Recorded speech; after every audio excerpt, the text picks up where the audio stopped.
본의원 오늘 도정 질문을 통해 경남경제부원과 선진화된 통합학교의 안정적 정책을 방향을 함께 모색하고자 합니다. 예, 먼저 우리 산업통상국장님 자리해 주시기 바랍니다. 네, 국장님 반갑습니다. 네, 반갑습니다. 산업통상국장입니다. 도내 ESG 경영의 확산은 기업에 막강한 영향이 있을 거라는 예상되고 있는데 도내 중소기업들에게 미치는 영향이 어느 정도 된다고 보십니까? 2025년이면은 자산 2조 원 이상의 기업들, 그리고 2030년이 되면은 전 코스피 상장사를 대상으로 ESG 정보 공시를 의무화하겠다고 지난 2021년 금융위원회가 발표를 하였습니다.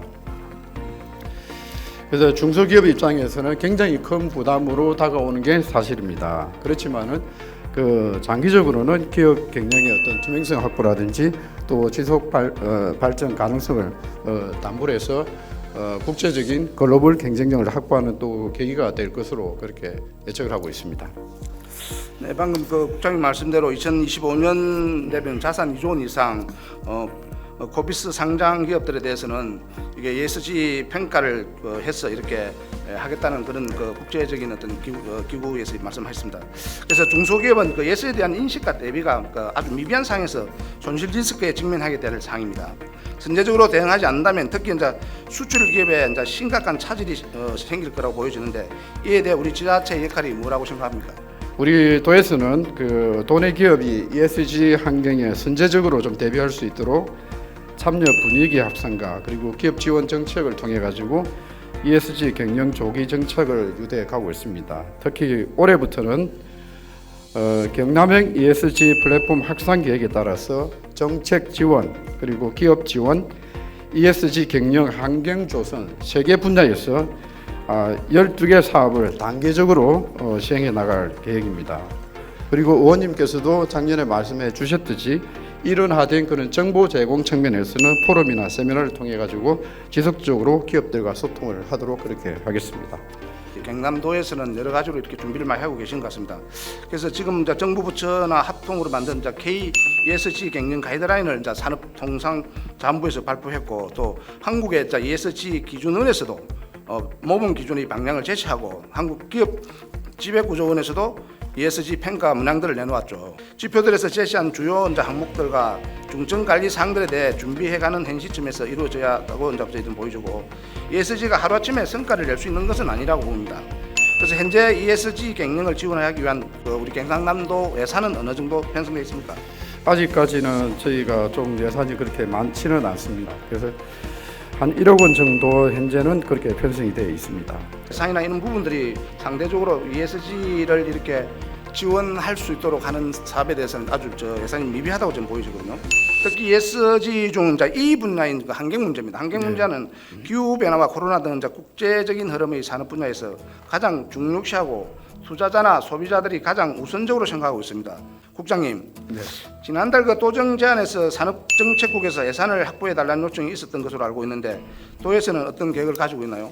올해는 아까도 잠시 말씀드렸는데 우선적으로 컨설팅 사업 물량을 좀 확대를 하고 그리고 ESG 경영에 필요한 인정 지원 사업을 좀 추가적으로 하기 위해서 지금 올해 주경 예산에 1억 원 이상을 좀 더 확보하도록 그렇게 계획을 잡고 있습니다. ESG는 중소기업의 문제가 아닙니다. 또 저희들 공공기관도 이제 ESG가 먼저 이루어져야 한다고 보는데 경남도 내 공공기관들의 공기업들은 어떤 수준의 수행을 하고 있습니까? 지금 ESG 관련해서. 예, 우리 도에서는 소속 공공기관이 한 17개 정도 됩니다. 지난달 기재부에서 공공기관 통합 공시 기준을 개정하겠다고 발표했었고 공공기관의 ESG 경영 평가를 대폭 강화하겠다는 게 개정안의 주요 내용이 있습니다. 이는 공공기관이 민간 ESG 경영의 마중물이 될 수 있도록 하기 위한 것입니다. 이에 대해 도는 어떤 대응 방안을 마련하고 있습니까? 지금 이제 제가 개략적으로 말씀을 드리고 정말로 ESG 경영은 지금 막 시작 단계인 것 같습니다. 시작 단계인 것 같고 지방 공공기관에 대해서는 우리 국가 차원의 역할 그리고 지자체 차원의 역할이 정말로 어느 때보다도 굉장히 중요하게 인식이 되고 있으므로 저희 도에서도 정부의 그런 방침에 따라 가지고 지방 공기업 및 출자 출연기관 통합 경영 공시 기준을 작년 4월달에 개정을 했습니다. 개정을 했고 그리고 기관 평가의 기준에 반영되어 있는 그런 제도를 바탕으로 해서 관리 감독을 좀 더 체계적으로 실시하도록 하겠습니다. 그리고 앞으로 기관 평가 시에는 통합 경영 공시 기준 준수 여부 등을 기관 평가에 반영을 하여 공공기관에 대한 경영 투명성과 특히 사회적 책임을 강화해 나가도록 하겠습니다. 균형 있는 접근과 적극적인 조정을 통해 ESG 생태계가 구축된다면 오히려 글로벌 공급망에서 중국 기업 자리를 대체할 수 있는 경쟁력을 가질 수 있는 것이라고 본인은 보이시거든요. 그래서 본인이 몇 가지 제안을 좀 드리겠습니다. 예. 단기적으로 이제 ESG 환경 변화 상에서 중소기업을 보호해야 합니다. ESG에 대한 산업별 비즈니스 모델별 가이드라인 등 방안과 관리 방안을 제시하고 장기적으로는 중소기업들이 실제 구축할 수 있고 공감대가 형성된 구체적인 정책이 제시되어야 합니다. 국장님, 기존에 있는 우리 중견기업들을 이렇게 ESG나 여러 가지 지원을 통해서 그 기업들이 일자리를 창출해서 이렇게 청년 일자리나 여러 가지 인구 유입을 할 수 있는 그런 여건들을 좀 많이 만들어 주시기를 다시 한번 부탁을 말씀을 드리겠습니다. 네, 그렇게 하겠습니다. 다음 우리 교육청의 행정국장님 자리해 주시길 바랍니다. 예, 도교육청 행정국장 조영규입니다. 네, 국장님 반갑습니다. 통합학교에 관련하여 질문을 좀 드리겠습니다. 국장님, 우리 경상남도는 지금 통합학교가 현재 몇 개 정도 추진되고 있습니까? 예, 우리 경남도 내는 통합운영학교가 6개 학교가 운영되고 있습니다. 학교 급별 유형을 보면은 초중 통합운영학교가 3개교, 중고등학교 통합운영학교가 3개교 운영 중이고 지역별로 보면은 농산어촌행이 4개교, 도시행이 2개교입니다. 최근에 우리 신진주 역세권의 초등 통합학교 추진 과정에서 일부 부정적인 여론도 있었고 또 학부모들의 어떤 반대 의견도 좀 있었는데 그게 가장 큰 이유가 뭐라고 생각하십니까? 지역 주민들은 초등학교와 중학교 용지가 별도 있는데도 불구하고 초중 통합학교를 신설하는 것은 경제적 논리이지 교육적 논리가 아니라는 이유로 통합학교 신설을 반대를 하였습니다. 또한 초중 통합학교 강당과 운동장, 급식소를 같이 사용할 때 불편하고 체격 차이로 상대적으로 초등학생에 대한 학교 폭력의 우려가 있지 않을까 염려하는 것 같습니다. 예, 통합운영학교의 운영은 우리 교직원뿐만 아니라 지역민과 학부모님들의 신뢰와 지지를 바탕으로 운영되어야 한다고 생각합니다. 이를 위해서는 교육 공동체의 인식 개선과 교육과정의 통합 연계에 대한 연구 그리고 외국 통합학교 운영 우수 사례 도입 등을 통해서 이러한 문제를 해결해 나가야 할 것으로 생각이 됩니다. 네, 그래서 이제 저희들이 이런 여러 가지 문제 해결 방안을 찾아보고자 지난해 우리 교육위원회에서는 도시행 통합학교의 이제 선진 모델인 도쿄의 시로간의 노카 학교를 9개 연수를 저희 다녀왔습니다. 이 통합학교 운영 모델을 먼저 몇 가지 제안하고자 합니다. 네, 자료 화면은 이제 통합학교 외관입니다. 보시는 것처럼 건물 외관이 이제 전체적으로 리본 모양으로 연결되어 있습니다. 설계 단계부터 연속적인 성장을 추구하는 교육 철학과 신념이 내재되어 있다고 저희들은 보여졌습니다. 자료 화면 보시죠. 예, 교실도 마찬가지입니다. 교실은 이게 모두 이렇게 오픈되어 있었습니다. 이게. 근데 모든 공간을 연계되도록 한 오픈 교실과 오픈 스페이스 광장과 같은 공간에서 초중 학생들이 자연스럽게 소통하고 교육 학습의 연계가 이루어질 수 있도록 하고 있었습니다.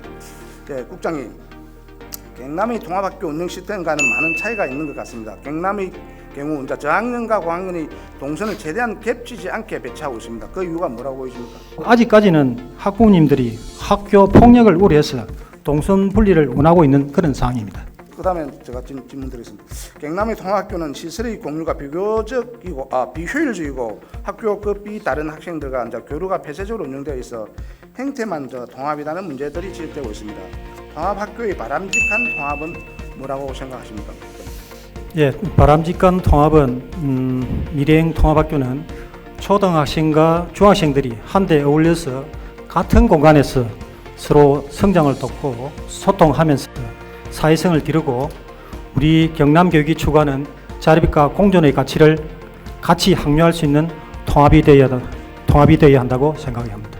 국장님, 제가 지난 그 행정사무관사 때 본연이 주민들에게 운동장과 체육관을 개방을 해야 한다고 지적한 적이 있습니다. 여전히 일부 학교는 개방을 허용하지 않는데 그 주된 이유가 뭐라고 생각하십니까? 일부 학교에서는 학교 자체 교육과정 운영, 운동부 사용, 본관동과 체육관 각종 보수공사, 그리고 코로나 감염 예방 등의 사유로 체육관을 미개방하고 있습니다. 저희들이 이제 그 코로나 이후에 이제 우리 도민들이 체육 수요가 이제 많이 늘어나고 있습니다.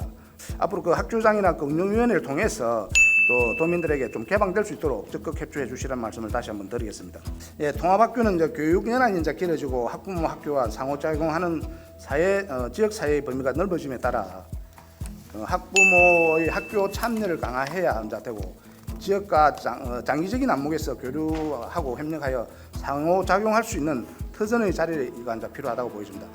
통합학교 추진되는 현 시점에서 학교 평생 교육이라는 사회적 욕구를 충족하기 위하여 지역 내 기반 시설 공급 한계를 탈피할 수 있는 하나의 구체적인 대안을 추진되어야 할 것입니다. 오늘 본회의 도정 질문이 경남도정과 교육청에 좋은 방향을 제시하는 계기가 되기를 바라며 성실하게 임해 주신 국장님들께 다시 한번 감사의 말씀을 드립니다. 이것으로 도정 질문을 마치겠습니다. 끝까지 경청해 주셔서 감사합니다.